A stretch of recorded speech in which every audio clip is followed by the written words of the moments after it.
अस्सलाम वालेकुम स्टूडेंट्स आज के लेक्चर में हम एम फेज़ का इंट्रोडक्शन स्टडी करेंगे। इसके बाद हम एम फेज़ के फेजेस को डिटेल से डिस्कस करेंगे। तो यहाँ पे एक बात, एम फेज़ जिसको हम माइटोटिक फ़ेज़ भी कहते हैं, आपको पता है सेल साइकिल की दो मेन फेजेस हैं, इंटरफेज़ और M phase. Interphase is a preparatory phase, M phase is a phase of division जिसमें सेल एक्चुअली डिवाइड करता है और दो नए डॉटर सेल बना देता है। तो M phase is a division phase जिसको हम माइटोटिक फ़ेज़ भी कहते हैं। चूँकि मैंने आपको बताया था मोस्ट ऑफ़ हमारी बॉडी के जो सेल्स होते हैं वो माइटोसिस से ही डिवाइड करते हैं। वो सेल्स जो कॉन्टीन्यूसली डिवाइड कर रहे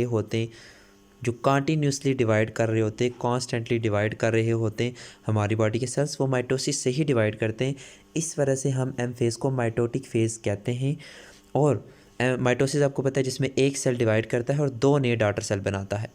इसके बाद एक और एम फेज़ की एक स्पेशल टाइप होती है, उस फेज़ को हम कहते हैं मियोसिस।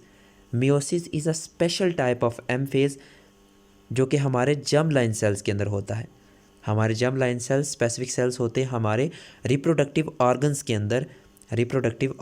अंदर ये स्पेसिफिक जर्म लाइन सेल्स होते हैं।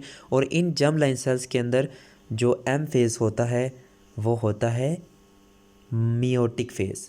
मियोसिस होती है इनके अंदर, और इस मियोसिस के नतीजे में फिर जो नए सेल्स बनते हैं उन्हें हम कहते हैं गैमेट्स।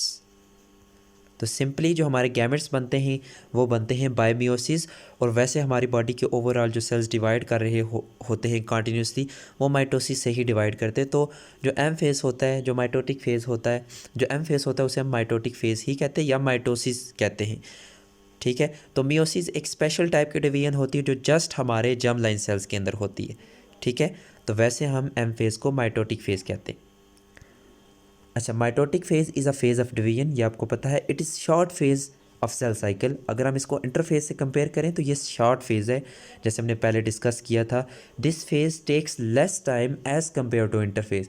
अगर हम इंटरफेज़ के साथ इसको कंपेयर करें तो it takes less time as compare to interphase. जैसा मैंने आपको बताया था, interphase takes 90% time of cell cycle का जो 90% टाइम होता है वो इंटरफेज़ लेता है। इसके बाद during this phase cell divides into two daughter cell. इस फेज़ के अंदर एक सेल डिवाइड करता है किसमें, दो नए डॉटर सेल में। नेक्स्ट आपको पता है, मैंने आपको बताया था इंटरफेज़ के अंदर जो जेनेटिक मटेरियल होता है वो क्रोमाटिन की फॉर्म में होता है, लेकिन एम फेज़ के अंदर जो जेनेटिक मटेरियल होता है वो क्रोमोसोम की फॉर्म में होता है। Chromosome become thick and visible, तो जेनेटिक मटेरियल वो इस तरह से आ जाता है, क्रोमोसोम की फॉर्म में आ जाता है ड्यूरिंग एम फेज़।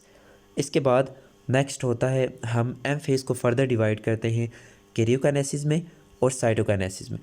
कैरियोकाइनेसिस में आपको पता है ये जो जेनेटिक मटेरियल होता है ना, ये जो जेनेटिक मटेरियल होता है आपको पता है इंटरफेस के अंदर जेनेटिक मटेरियल की कॉपी बन जाती है। ये फॉर एग्जांपल पहले से मौजूद जेनेटिक मटेरियल और ये कॉपी बन गई है। और ये जो जेनेटिक मटेरियल होता है ये एक ही न्यूक्लियस के अंदर प्रेजेंट होता है।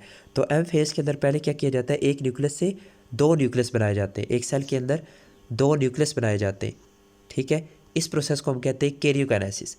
ठीक है, कैरियोकाइनेसिस में पहले न्यूक्लियस डिवाइड किया जाता है, न्यूक्लियस डिवाइड होता है और इसके बाद एक सेल के अंदर जब दो न्यूक्लियस बन जाते हैं, कैरियोकाइनेसिस हो जाती है।